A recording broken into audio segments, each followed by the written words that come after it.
You're watching Lynn TV. I'm Lucy Robson with this week's main stories. Cyprus will be able to maintain its corporate tax of 10% even if the country asks for the assistance of the EU for the recapitalisation of its banking sector, Finance Minister PAPHOS has said. The minister was speaking as Cyprus moves closer to asking for a bailout from the EU for its banks. Charlie hinted on Monday that any bailout would also be for future state financing needs. Meanwhile, the government spokesman said that any support would only be for the banking sector and not for state coffers, and added that no decision on asking for a bailout had been made. Meanwhile, the government is seeking loans from undisclosed sources, thought to be Russia or China.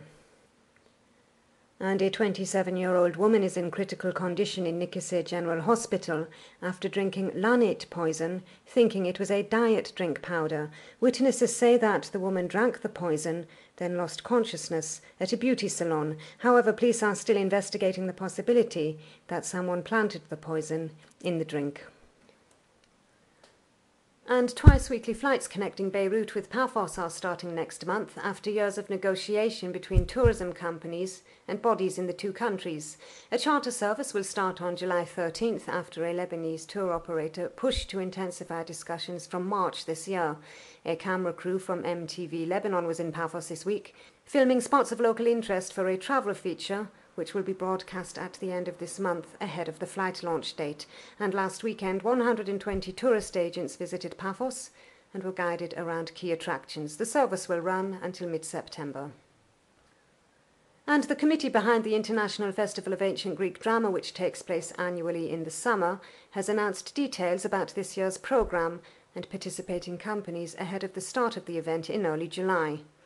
Taking place from July 3rd until July 31st in Paphos, Limassol and Nicosia, the festival, now in its 16th year, will host 8 theatre companies from Germany, Israel, England, Greece and Cyprus. The local productions will take place in the ancient Odeon in Gato Paphos. For more information, go to the website address on the screen. And finally, the Youth and Culture Workshop Committee for the Paphos 2017 European Culture Capital bid has issued an open invitation to anybody who wants to de-stress to take part in a public pillow fight on Sunday. The event is also open to spectators. The pillow fight will take place at Dabania Public Baths on Posidonis Avenue in Gato Paphos on Sunday from 11:30 until 1 p.m. For more information, call the number on the screen. Well, that's all for this week's News Roundup. Join us again on Monday for a fresh update of local news.